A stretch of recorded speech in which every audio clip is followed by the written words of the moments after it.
ನಮಸ್ತೆ ನನ್ನ ಆತ್ಮೀಯ ಬಂಧುಗಳೇ, ಇಂದು ಹನುಮ ಜಯಂತಿ ಇರುವ ಕಾರಣದಿಂದ ನನ್ನ ಸಕಲ ಬ್ರಹ್ಮಾಂಡ ಜೀವರಾಶಿಗಳಿಗೂ ಕೂಡ ಹಸಿವು ನೀಗಿಸುವುದಕ್ಕೆ ಕಾಡಿಗೆ ಬಂದಿದ್ದೇನೆ. ಬಂಧುಗಳೇ, ಈ ದಿನ ವಿಶೇಷವಾದಂಥ ದಿನ ನನ್ನ ಹನುಮನಿಗೆ.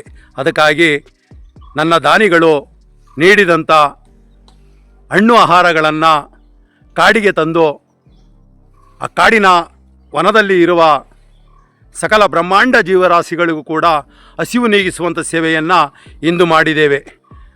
ಏಕೆಂದರೆ ಈ ದಿನ ಆ ಸ್ವಾಮಿಯ ಆರಾಧನೆ ಇರುವ ಕಾರಣದಿಂದ ಸಕಲ ಬ್ರಹ್ಮಾಂಡ ಜನತೆಗೂ ಕೂಡ ಈ ವಿಷಯವನ್ನು ತಿಳಿಸ್ತಾ ಇದ್ದೀನಿ.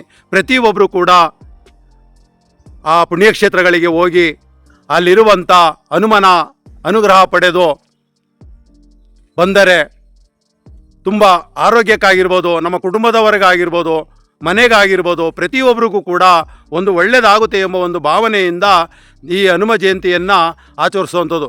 ಸಕಲ ಜನರು ಕೂಡ ಈ ಹನುಮ ಜಯಂತಿಯ ಪ್ರಯುಕ್ತ ಪಾದಯಾತ್ರೆಯನ್ನು ಹೋಗ್ತಾರೆ. ಭಕ್ತಾದಿಗಳು ಆ ಸ್ವಾಮಿಯ ಸನ್ನಿಧಾನಕ್ಕೆ 60ರಿಂದ 70 ಕಿಲೋಮೀಟ್ರು, 100 ಕಿಲೋಮೀಟ್ರು, 150 ಕಿಲೋಮೀಟ್ರು ಪಾದಯಾತ್ರೆಯನ್ನು ಮಾಡ್ತಾರೆ. ಏನಕ್ಕಾಗಿ ಮಾಡ್ತಾರೆ ಅಂದರೆ ನಮ್ಮ ಆರೋಗ್ಯವನ್ನು ರಕ್ಷಣೆ ಇಟ್ಕೊಳ್ಳೋಕ್ಕೋಸ್ಕರ ಆ ಪಾದಯಾತ್ರೆಯನ್ನು ಮಾಡ್ತಾರೆ.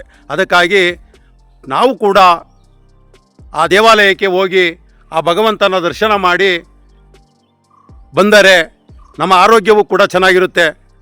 ಒಂದು ಒಳ್ಳೆಯ ಬೆಳವಣಿಗೆ ನಮ್ಮಲ್ಲಿ ಜನರು ಕಾಣ್ತಾರೆ ಅನ್ನೋ ಒಂದು ಭಾವನೆಯಿಂದ ದಿನನಿತ್ಯ ಕೂಡ ದೇವರ ಮೇಲೆ ನಂಬಿಕೆ ಇಟ್ಟು ನಾವೆಲ್ಲರೂ ಕೂಡ ಪ್ರತಿ ವರ್ಷವೂ ಕೂಡ ನಮ್ಮ ಕೈಲಿ ಎಷ್ಟಾಗುತ್ತೋ ಅಷ್ಟು ಆ ಸನ್ನಿಧಾನಗಳಿಗೆ ಹೋಗಿ ಬಂದರೆ ತುಂಬ ಒಳ್ಳೆಯದಾಗುತ್ತೆ.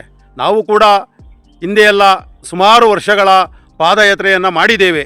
ಅದಕ್ಕಾಗಿ ಇನ್ನು ಮುಂದಿನ ಪೀಳಿಗೆಯೂ ಕೂಡ ಈ ಒಂದು ಕಾರ್ಯವನ್ನು ಮಾಡಲಿ ಅನ್ನೋ ಒಂದು ಭಾವನೆಯಿಂದ ಈ ಹನುಮ ಜಯಂತಿಯ ಪ್ರಯುಕ್ತ ನನ್ನ ಮಂಗರಾಜರಿಗೆ ಆಹಾರವನ್ನು ತಂದು ಹಸಿವನ್ನು ನೀಗಿಸುವಂಥ ಕೆಲಸ ಮಾಡಿ ನಾವು ಕೂಡ ಆ ಆಂಜನೇಯ ಸ್ವಾಮಿ ದೇವಾಲಯಕ್ಕೆ ಹೋಗಿ ಆ ಭಗವಂತನ ಆಶೀರ್ವಾದ ಪಡೆದು ಬರಬೇಕು ಅನ್ನೋ ಒಂದು ಭಕ್ತಿ ನಮ್ಮಲ್ಲೂ ಇದೆ. ಅದಕ್ಕಾಗಿ ಆ ನನ್ನ ಮಂಗರಾಜರಿಗೆ ಹಸಿವನ್ನು ನೀಗಿಸಿ ನನ್ನ ದೇವಾಲಯಕ್ಕೆ ಹೋಗಿ ಆ ಭಗವಂತನ ದರ್ಶನ ಮಾಡಿ ನಾವು ಕೂಡ ಬರ್ತೀವಿ.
Hey, viene acá, viene acá.